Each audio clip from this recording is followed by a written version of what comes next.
Огромна чест ми е да ја представувам Литванија денеска. Со Литванија знае која е цената на слободата. Повеќе од 50 години советска окупација, масивни депортации од татковината, политичка, религиозна опресија, ограничување човечки права, не успеа да ни загушат желбата за слобода. Во јули минатата година имавме самит на НАТО во Вилнус, тогаш кога се соочувавме со најкомплексна и најнестабилна атмосфера после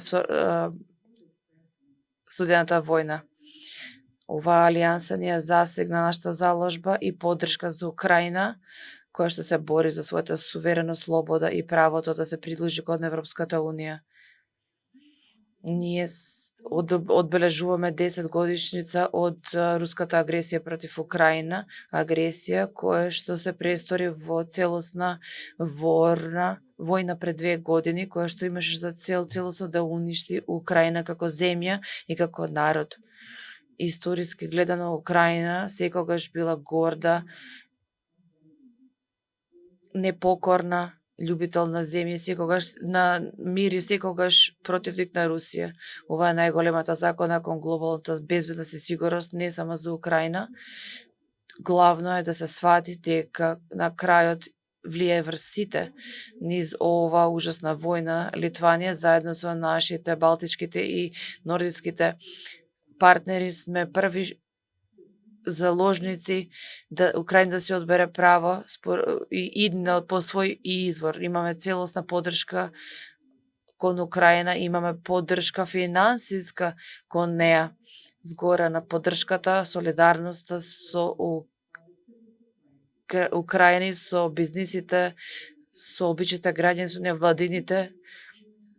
Милиони евра собираме со кои што нашиот народ продолжува да ја дава потребната хуманитарна помош и воена опрема за цивилите и за армијата.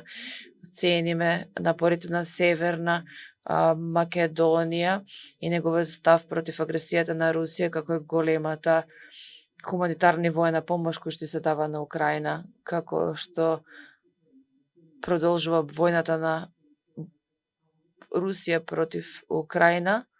Треба да се изложи пред лицето на правдата нелегалната депортација на украинските деца во Русија, Белорусија, нивното оделување од семејствата, недозволивото, незаконското усвојување и доделување на нови идентитети со давање на руски пасоши, бришењето на украинскиот идентитет.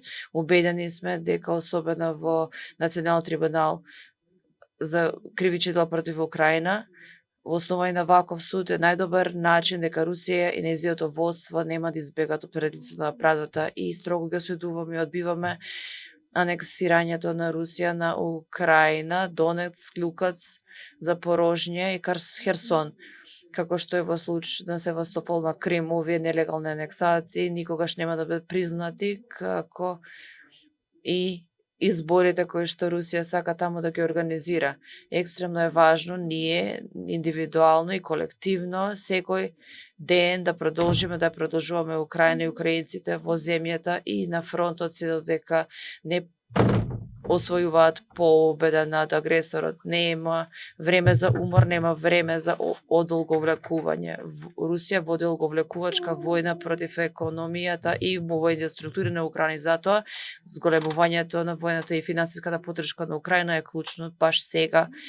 Хероизмот и жртвата на Украина е неверојатна. Украинците имаат таква отпорност која што е светла водилка и кон правата на владењето на право, слободата. Литванија стоеше рамо до рамо со Украина и нема никогаш да ги напуштиме нашите браќа и сестри украинци се до победата, како што и самите ние не се уморивме од борба за враќањето на независноста на Литванија. 50 години слава на Украина.